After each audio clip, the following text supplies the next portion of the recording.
Hey guys, it is BatChat and welcome to the KV-2 review. This review and many other reviews have been on hold for a long time now. I'm sorry for my absence. I have been moving up to Tennessee. That is where I currently live now, going to college and whatnot. I've also been rambling about the holidays with family and whatnot, trying to get that settled. I wanted to wish you all a merry belated Christmas and also a belated New Year. I hope you all are doing very well.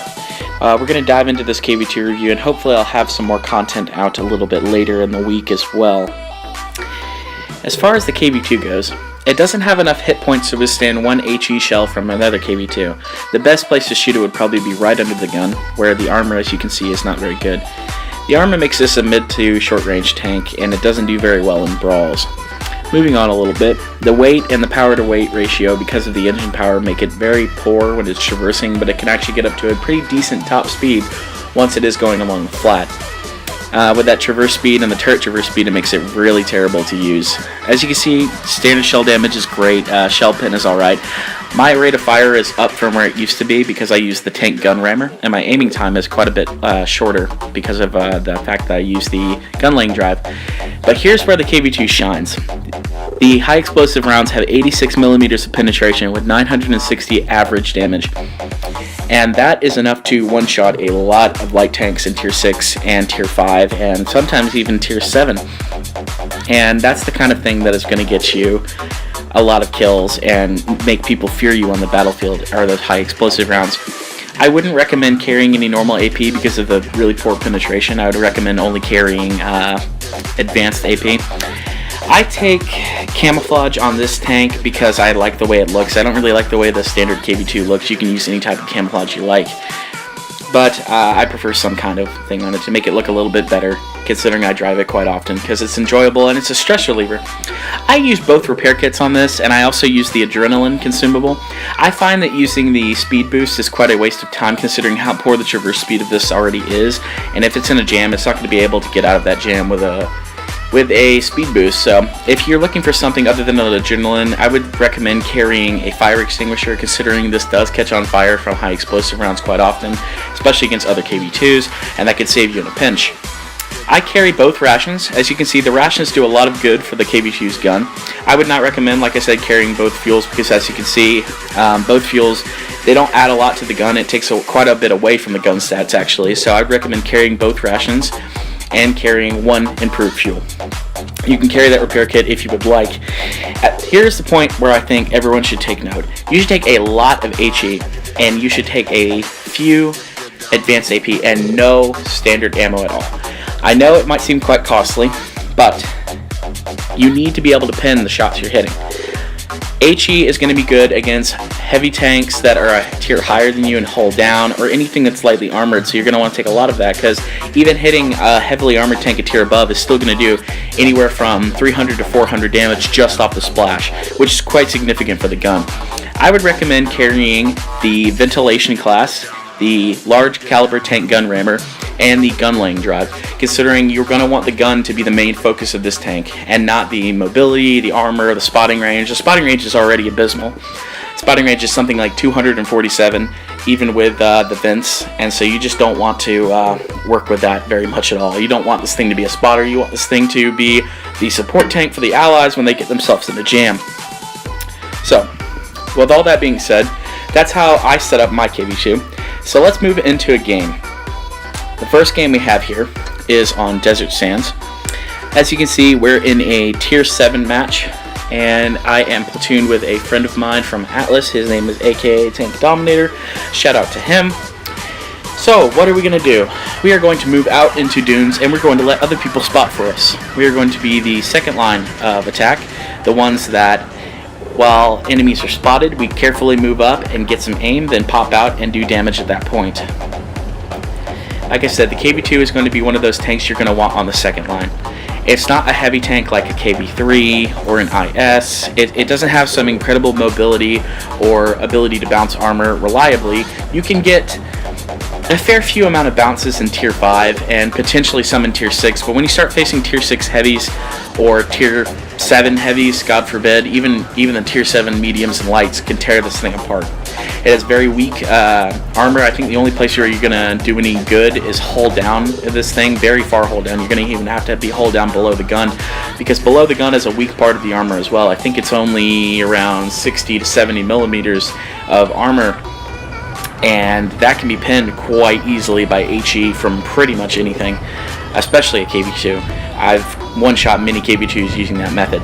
As you can see, we are backing up and we are letting other people spot for us. This LTTB has put himself in a bad situation. He can't back up now, otherwise he's going to get shot by one of us. I noticed that there's an AC4 backing up quickly, and I take a snapshot, and you're not going to get those often. You are just not going to get shots like that often, where you just don't aim at all and it just goes right where you want it. It didn't even splash the poor guy. It just pinned him straight away.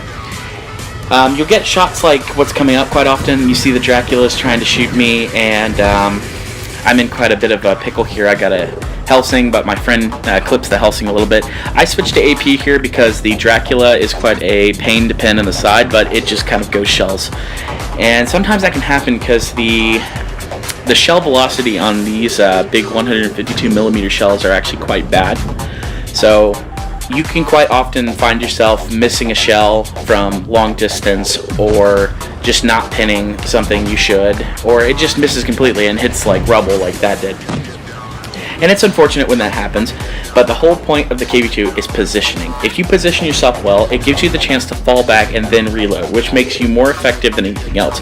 Right now, me and AKA are the only reason these guys are not pushing up and attacking these guys. We've already taken down a AC4, we've taken down a Helsing, and that's all from this cover in dunes. And as you see, we're tempting them to make the move.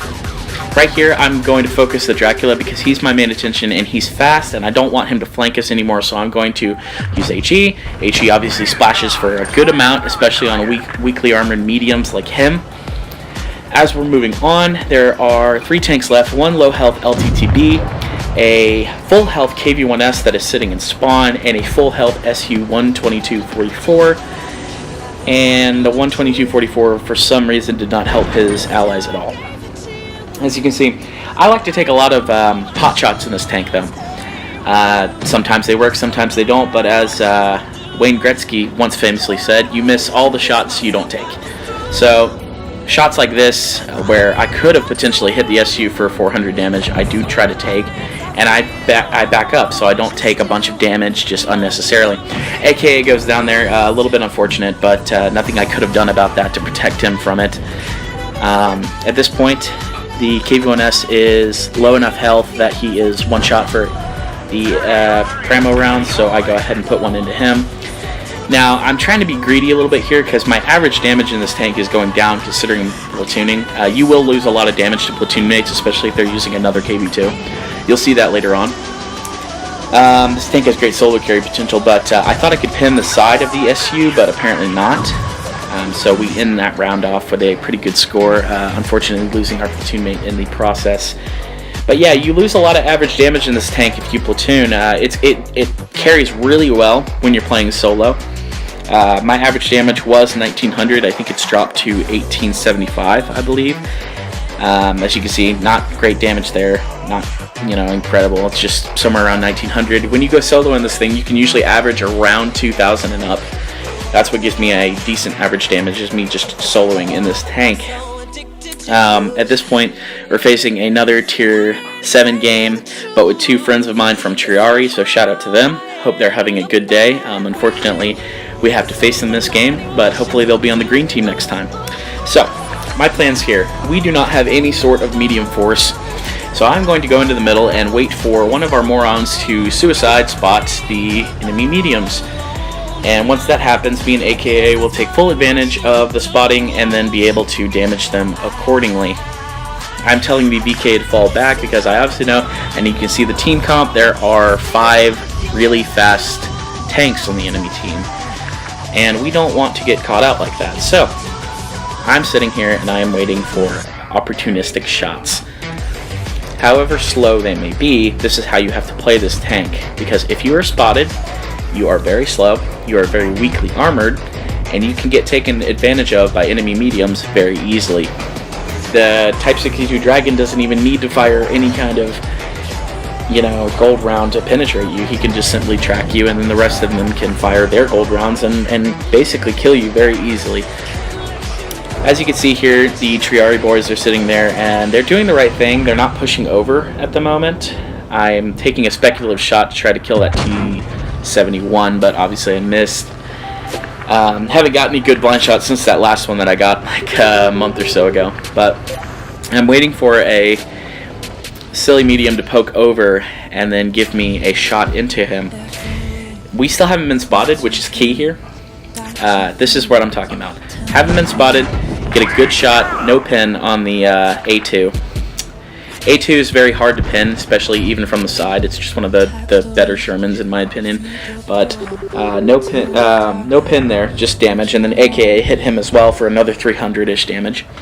So now we're in a good situation. Our guy is sitting back, and he is daring the enemy mediums to come and fight him head on.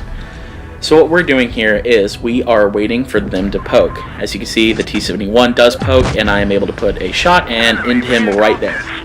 So he's gone. So now there is a Stritzvong over there, and there is also an A2, both on very low health at this point, both one-shots for the KV-2. I believe the A2 is a 2-shot for the VK. This I didn't see coming. The Type 62 Dragon flanked over and killed our other heavy tank. It's not something we could have prevented, but it's something KV-1S could have prevented by positioning himself to where he could not get shot by 2 people at once. He was unable to do that, which caused his death. So, at this point, I'm thinking, well, the dragon's not over where the VK is, so I need to go save the VK, because he is now being flanked by the dragon, and I am moving up. In retrospect, I probably could have gone around and made it just a bit safer, but this was all about timing. I needed to get there, and I needed to take out the enemy mediums before they were able to surround me.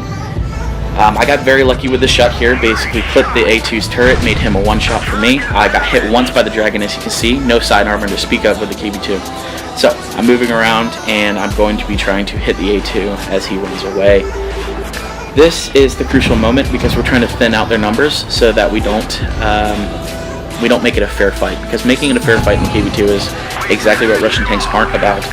So, as you can see, I'm isolated at the current moment, but I am backing up and I am waiting for the dragon to pop around, because if he does pop around, I can be backing up to a point where my allies can shoot him as well.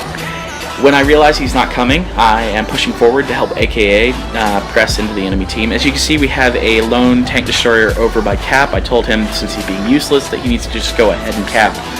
But he is being just utterly useless, and he's going to be sitting there the whole time. Luckily, AKA gets a really good shot into the KV-2, kills him almost instantly, and then he moves up. He's not quite reloaded. The KV-2 has quite a long reload, so what he's going to do is just kind of ram the Type 62, and then Type is unlucky not to really kill him, but I come around with a no-aim shot and take him down to save my platoon mate, while our SU in the back was utterly useless. So, that is what platoon games look like in the KV-2. Obviously, you share damage, and sometimes it'll be skewed in your favor, sometimes in your partner's favor. Obviously, this time, AKA had a really good game, but now I am in a Tier 7 match on my own. This is a Tier 6 heavy and a Tier 7 match versus quite a bit of fast tanks, and our team comp doesn't look incredibly strong. So what I'm going to do is I'm going to put myself over by waterfalls. I can tell by their heavies that none of them are going to be able to beat me over there if they are bad players, but none of them are really good players. I can tell by the clan tags. That's something you need to pay attention to. So, as I'm moving over, I make a mistake here, and I kind of tunnel vision on what I'm hoping to be a rush from the enemy team, and I hit a building. That could have backfired kind of badly. I could have just got stuck there and beaten to the waterfall by other enemies, but I didn't. I managed to get a good shot in the Tog. As I move up here, you can see that I am spotted by the Fury, I believe it is, and I'm moving up here to a good spot. Now this is a good position. I can sit back and reload, and I can take pot shots and do a lot of damage to the enemy while they are not able to press the advantage, seeing as they don't have a presence over here in the false side. This is always a good place when you have heavy tanks, because it gives you the chance to back up and reload and use the armor while you're hold down. The Tog does not fancy his chances against the KV-2, so he decides that it's time to turn around and get out of there. I could have really done with getting him out of the game early. He's still one of my priorities considering he has so much health. Not just being greedy, but just being honest, the DPM of the Tog is quite fantastic along with the penetration, and Tier 6 mediums do struggle with it because it takes so long to kill. As we move up, the LTTB is covered, so is the M4A2, and the I think it's a T21 if I'm looking correctly, is not doing too well himself.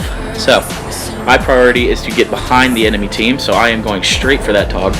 I'm going to go around to his right. I take a pot shot. Like I said, you miss the shots you don't take. I took a pot shot at the M4. Did not hit. Was close, though. As we move up on the Tog, places to shoot the Tog. Above the tracks in the side, at the back of the tank, right through the turret, and through a little port on the front. I decide to shoot the turret, and that's 877 health gone and a huge lag spike to add on to that. So, my goal now is to help my buddy here. Obviously, I'm not reloaded, and I'm going to try to flank to the right since he is flanking to the left.